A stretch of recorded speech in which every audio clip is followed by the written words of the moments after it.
Hello viewers, welcome to my channel Govindamma Smarter. Today we are going to learn about sounds of W. The basic rule of W is W gives the sound of V. Example: one, which, we, would, wait, wheat, wait, where, why, waste, wear, weary. So we have to pronounce as V, not we. Okay?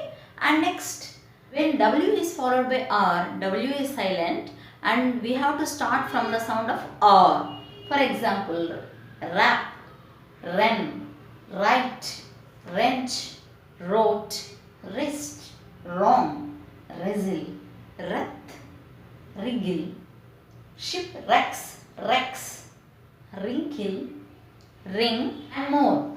That means W is silent and we start from the R. Next, W is silent in these words like answer, sort, to, whole, ra, so, sa, draw, who, whose, grow, blow and more. Okay. So we writing, we have to write W and W is completely silent in pronunciation. Okay, practice is important. మనకు W sounds అనేటివి important. అంటే ఈ W sounds చాలా easy కూడా. W అంటేనే మనకు బేసిక్గా వ సౌండ్ వస్తుంది, వాచ్, వెయిట్ అలాగా. అయితే ఈ డబ్ల్యూ వెన్, విచ్, వి ఇలాగ ఉంటాయన్నమాట. అంటే దీన్ని వి అని పలకాలి మనము. వి అంటారు చాలామంది, నాట్ ఇట్స్ వి.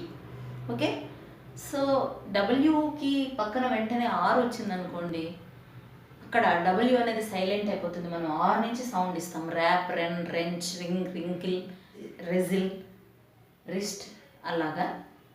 డబ్ల్యూ ఈ వర్డ్స్లో కూడా మనకు సైలెంట్ అనిపిస్తుంది. Answer, sword, two, whole, raw, sow, saw, draw, who, whose, grow, blow అలాగా. ఈ డబ్ల్యూహెచ్ వర్డ్స్లో కూడా మనకు డబ్ల్యూహెచ్ క్వశ్చన్స్ వాడేటప్పుడు కూడా చూడండి, వెన్, విచ్ అలా యూజ్ చేస్తాం. ఇక్కడికి వచ్చేసప్పటికి మనము హూ అనేది, హూస్ అనేది యూజ్ చేస్తాం. ఓకే, చాలా ఈజీ అంటే ప్రాక్టీస్ చేస్తే. సో ప్రాక్టీస్ చేయండి. If you like my video, like it, share it and do subscribe my channel. Thank you.